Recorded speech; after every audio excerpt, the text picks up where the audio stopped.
Hoje nós vamos falar de algoritmos paralelos, mas antes disso, nós precisamos pensar nos algoritmos sequenciais. Quando a gente projeta um algoritmo sequencial, a gente pensa implicitamente no modelo RAM, de Random Access Machine.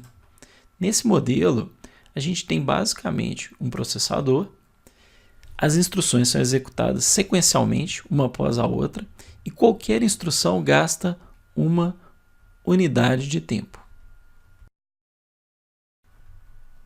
Além disso, você tem uma memória de tamanho infinito. Então, quando a gente calcula a complexidade de um algoritmo, a gente está assumindo implicitamente essas condições. Quando a gente pensa agora em uma máquina paralela, a gente pensa num outro modelo, que é uma extensão natural do modelo RAM, que é o modelo PRAM. O PRAM, basicamente, o que ele faz? Ele tem várias máquinas do tipo RAM. Elas continuam sendo máquinas que conseguem executar uma instrução por unidade de tempo.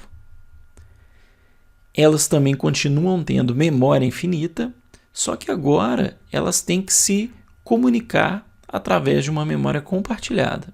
Além disso, ela pode ter N processadores, um número infinito de processadores, se necessário.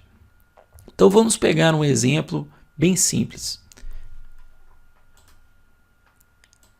Se a gente pegar esse código aqui, por exemplo, que é um for, numa máquina RAM, a gente assumiria que esse código gastaria quantas unidades de tempo? Ele gastaria N unidades de tempo, porque ele tem que varrer todo o vetor somando 2 a cada posição. Então a gente falaria que esse algoritmo é um algoritmo O de N. Numa máquina paralela, PRAM, a gente consegue fazer o quê? Ao invés de ir somando um por um, como a gente tem infinitos processadores, nesse caso a gente precisa apenas de N processadores, a gente poderia ir somando 2 em cada processador, todos ao mesmo tempo. Então, ao invés de gastar N passos, a gente gastaria apenas o quê? Um passo. Certo?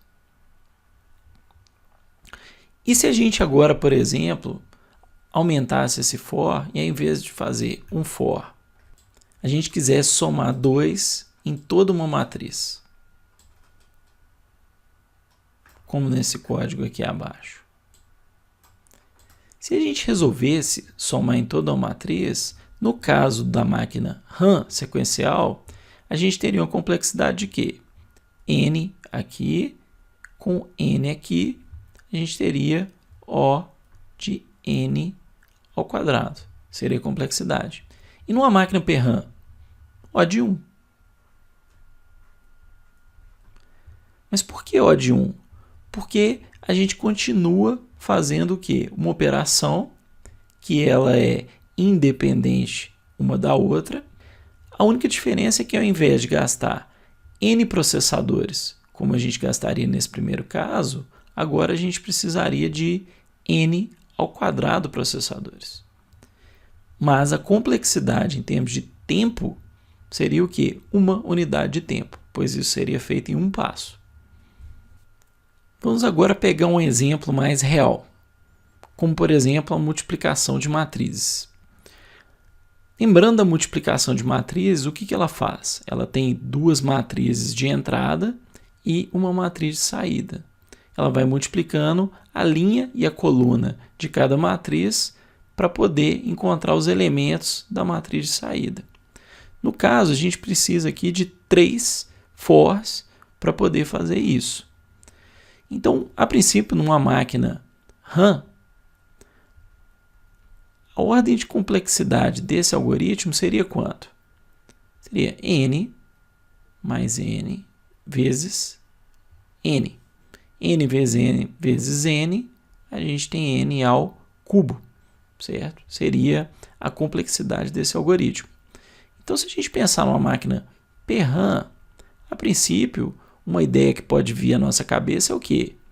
Se eu tiver n ao cubo processadores, então a minha ordem de complexidade vai ser de O de N1. Isso está correto? Não. Isso está errado. Por que isso está errado? Ou por que isso poderia estar certo? Isso estaria certo caso a gente não tivesse nenhuma dependência de dados nessas operações aqui. Isso é verdade se a gente estiver pensando só em multiplicação. Se a gente apenas multiplicasse os valores, a gente conseguiria fazer todas as multiplicações em O de 1, caso a gente tivesse n ao cubo processadores. Mas, depois que a gente faz todas as multiplicações em O de N1, o que acontece? A gente também tem que fazer a soma dessas multiplicações numa mesma variável. E aí a gente tem um problema, porque não tem como todas as multiplicações serem escritas ao mesmo tempo nessa variável aqui, A e J. Então, o jeito sequencial de fazer isso seria o quê? A gente poderia escrever uma a uma. E aí nosso algoritmo teria uma complexidade de quê? De O de N. Se a gente pegasse todas as multiplicações que foram feitas aqui e jogasse na posição IJ. Só que a gente pode fazer melhor que isso. Por que a gente pode fazer melhor que isso? Porque ao fazer essa soma, um somatório paralelo, a gente sabe que é possível a gente usar qual operação? A operação de redução. E a redução, a gente sabe que ela acontece o quê? Em pares. A gente vai fazendo a redução, pegando pares de elementos, somando e fazendo uma redução em árvore. E fazer uma redução em árvore, a gente gasta quantos passos? A gente gasta log de n passos. Certo? Então, a gente conseguiria fazer todas as multiplicações em O de 1, mas a gente conseguiria fazer a redução dos valores aqui para a soma, esse somatório paralelo, em O de log de n. Certo? Então, isso é o melhor que a gente consegue fazer para a multiplicação de matrizes numa máquina o quê? Paralela. Por quê? Porque a gente tem a restrição onde a gente não consegue colocar o quê? A gente não consegue gravar todas as somas, as multiplicações nessa variável ao mesmo tempo. A gente tem essa restrição. Vamos agora pensar num outro problema. Simples, mas muito interessante. Suponha que a gente estivesse tentando calcular o mínimo, certo? Dado um vetor, eu quero achar qual que é o menor valor dentro desse vetor. Se estiver pensando numa máquina RAM sequencial, a gente falaria que esse algoritmo tem a complexidade de quanto? O de n. Porque, mais uma vez, a gente está varrendo o quê? Todo o vetor e procurando alguém menor do que o menor valor que você já conhece. No final, você vai ter o valor mínimo. E se a gente fosse paralelizar esse cara? Uma máquina PRAM, a gente sabe que a gente não consegue fazer tudo aqui ao mesmo tempo.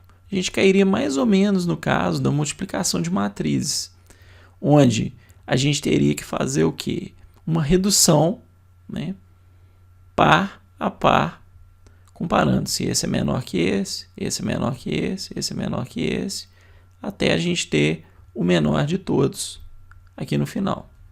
Então, a princípio, se a gente tivesse aí n sobre 2 processadores, né, na realidade você não precisa dos n, porque na primeira rodada você já vai utilizar só metade deles, a gente conseguiria fazer esse algoritmo em O de log n. Certo? Bom, mas vamos pensar um pouco mais fora da caixa. A gente não quer resolver o problema de encontrar o mínimo. Então a gente poderia usar um outro algoritmo aqui. Deixa eu apagar esse cara. Ao invés de usar esse algoritmo aqui, eu vou usar um outro algoritmo, que pode parecer pior. Mas o que ele faz?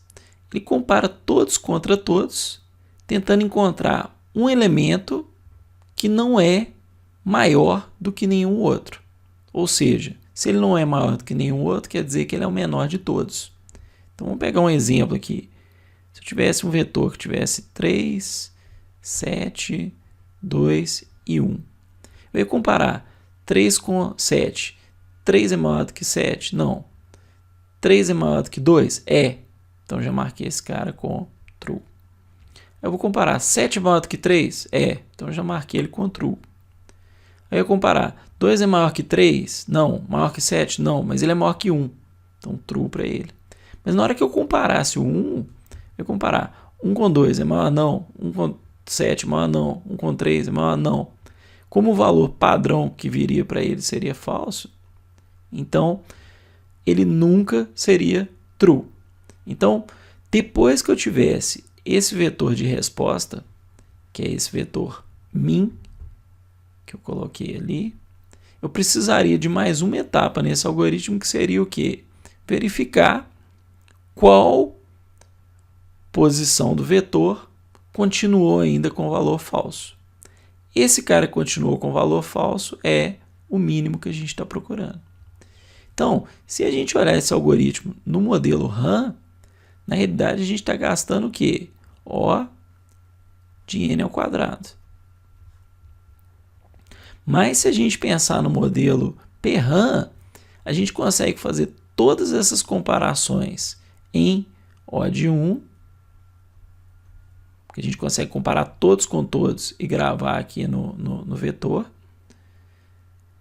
E depois disso a gente precisa de mais o quê? Mais uma rodada, onde a gente vai o quê? Varrer todas as posições do vetor e ver qual delas que tem falso.